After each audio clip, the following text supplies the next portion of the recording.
हिंदुस्तान के एक सूबे महाराष्ट्र में 200 से ज्यादा क्रशिंग यूनिट्स हैं, छोटे और बड़े क्रशिंग यूनिट्स हैं। बहुत ज्यादा गुड़ बनाया जाता है, बड़ा ऑटोमेटेड तरीके से गुड़ बनाया जाता है। ऐसा क्यों है कि हमारे पास गुड़ नहीं बनता? आज भी गुड़ 150 रुपए में। हेलो एवरीवन, जय हिंद। A very warm welcome to Hindustan special. आज की वीडियो में पाकिस्तानी मीडिया ने भारत की बहुत तारीफ की है।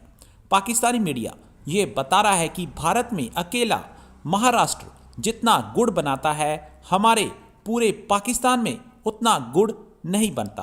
पाकिस्तान हमेशा अपने आप को भारत से कंपेयर करने की कोशिश करता रहता है।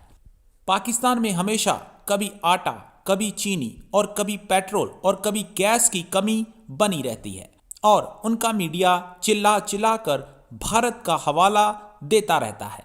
लेकिन भारत कभी भी अपनी तुलना पाकिस्तान से नहीं करना चाहता, क्योंकि भारत को इसकी ज़रूरत ही नहीं है। आज की वीडियो में फवाद अहमद और उसके पैनल ने और क्या कहा, तो चलिए दोस्तों आज की वीडियो की तरफ चलते हैं।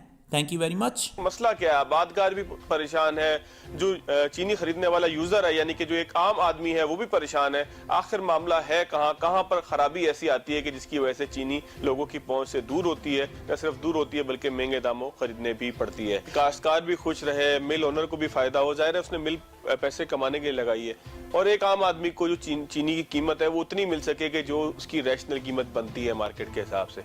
इस सारे मैकेनिज्म को ठीक करने का क्या तरीका हो सकता है? इसका जी सबसे पहले जिसको वो कहते हैं, वो तो ये कहते हैं कि आप डीरेगुलेट कर दें, लेकिन डीरेगुलेशन की वो ये बात करते हैं कि आप खुला छोड़ दें कि जितने में हम चाहें गन्ना खरीदें, प्रोटेक्टिव मैकेनिज्म निकाल दें। तो फिर क्या होगा? कार्टेलाइजेशन वैसे ही बहुत ज्यादा है, तो फिर गन्ने वालों की सुनेगा कौन अगर डीरेगुलेशन। हम ये कह रहे हैं कि जैसे हिंदुस्तान में है, थाईलैंड में है, हिंदुस्तान के एक सूबे महाराष्ट्र में 200 से ज्यादा क्रशिंग यूनिट्स हैं, छोटे और बड़े क्रशिंग यूनिट्स हैं। बहुत ज्यादा गुड़ बनाया जाता है, बड़ा ऑटोमेटेड तरीके से गुड़ बनाया जाता है। ऐसा क्यों है कि हमारे पास अलावा केपीके के हमारे पास गुड़ नहीं बनता? आज भी गुड़ 150 रुपए में। कोई 2 साल पहले के मुझे फिगर्स याद हैं, पाकिस्तान नेट इंपोर्टर था गुड़ का। क्यों नहीं हम यहाँ पे गुड़ बना रहे जो कि सेहत के लिए भी बेहतर है? क्यों हमारे पास छोटी और मुतवस्सित तबके की शुगर मिलें नहीं है? उसकी वजह यह है कि हमारे पास जो सिस्टम बनाया गया है, एक तो शुगर फैक्ट्रीज कंट्रोल एक्ट में कुछ चीजें और फिर एक इनडायरेक्ट कंट्रोल्स रखे गए हैं, जिसकी वजह से छोटी शुगर मिल्स और छोटे गुड़ के कारखानों को लाने की इजाजत नहीं दी जाती। आप तो कहते हैं कार्टेल बन जाता है, एक माफिया बन जाता है, एक आपका इंडस्ट्री स्ट्रक्चर इस तरह का बन गया, उसको स्ट्रक्चर को ब्रेक करने की जरूरत है। अनफॉर्चुनेटली आप काश्तकार को कहेंगे ना, तो काश्तकार है भाई मेरे 500 में ले लो, वो करेगा क्या? वो तो 3-4 साल जब शाह साहब जब हुकूमतें जो है वो शुगर मिलों के जरिए बनती हो, शुगर इंडस्ट्री की वजह से हुकूमतें बनती हो, उनके पैसे की वजह से हुकूमतें बनती हैं, तो आपको लगता है कि ये कार्टेल टूटेगा कभी कभी जो है वो इस तरफ हम जाएंगे कि कोई चीज जो है वो मेरिट के ऊपर होगी? देखिए आज भी जो इश्तिहार आ रहे हैं, जो खत लिखा गया है पासमा की तरफ से, मैं उसमें से एज ए लेमैन सवाल पूछता हूं। वो ये कह रहे हैं कि भाई केन कमीशन ऑफ पंजाब ने हमारे ऊपर जुल्म करके 3 लाख टन चीनी कम पैदा करवाई। फिर वो ये भी कह रहे हैं, साथों साथ कह रहे हैं, उसी खत में कह रहे हैं कि हमारी सक्रोस रिकवरी इस साल ही कम रही है पिछले साल से। तो भाई आप ये बताएं कि ये केन कमिश्नर को आप कॉर्नर करने के लिए कर रहे हैं या आप ये वैसे ही आपके पास सक्रोस रिकवरी कम आ रही है? फिर देखिए सिंध में तो लॉ तब्दील नहीं हुआ ना, शुगर मिले तो सिंध में 26-27 अक्टूबर को चल गई।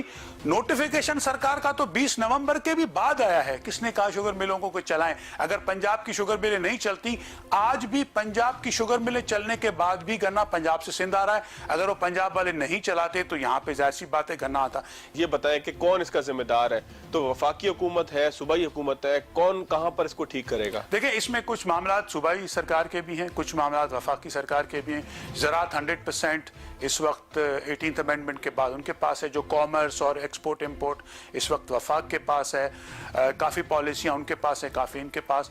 आपको बहुत लैक ऑफ कोऑर्डिनेशन नज़र आएगा। प्रोविंसेस एक दूसरे को आज इस्तेमाल कर रहे हैं, कंज्यूमर को भी इस्तेमाल कर रहे हैं। वो ये भी नहीं देख रहे, वो तैयार हैं कि भले कंज्यूमर आ जाए, भले बाहर आके वो महंगी चीज़ें खरीदें, उनको कोई पूछने वाला ना हो। शाह साहब, काश्तकार अपनी जगह रोता हुआ नजर आता है, जो मिल ओनर है उससे पूछें तो वो कहता है बचत नहीं है, अब इस कारोबार को छोड़ देना चाहिए।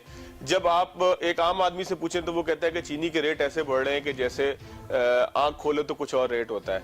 ये सारे के सारे लोग ही अगर ना खुश हैं तो इस ट्रेड में प्रॉब्लम किधर है? सबसे पहली बात कि मेरे ख्याल में कि ये कंज्यूमर का हक है कहना कि जो नॉर्मल इन्फ्लेशन से ज़्यादा अगर कोई चीज़ बढ़ जाती है तो ये बात अपनी जगह पे एक तफ्तीश की है।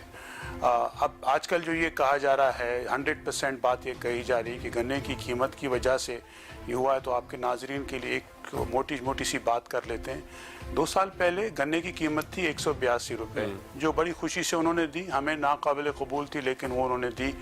और चीनी की कीमत थी 55-60 रुपये, ठीक है। तो 1 मन गन्ना जब आप क्रश करते हैं उसमें 4 किलो चीनी निकलती है, ये इनका मौक़िफ़ है। हम कहते हैं ज़्यादा निकलती है, वो कहते हैं 4 किलो चीनी निकलती है, 10% रिकवरी।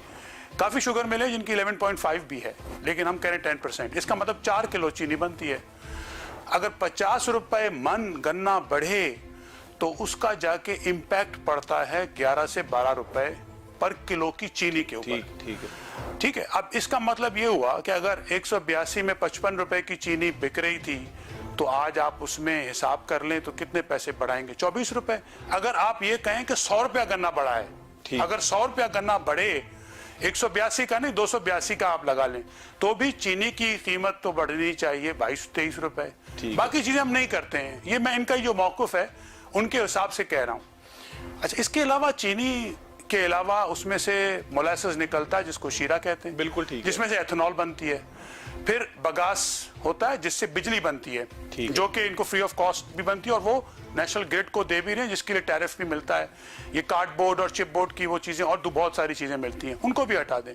अगर ये कहें कि 100% कॉस्ट है तो भी ये थोड़ी बात समझ से बाहर है कि जब आप कोरिलेट करते हैं चीनी और उसको गन्ने को।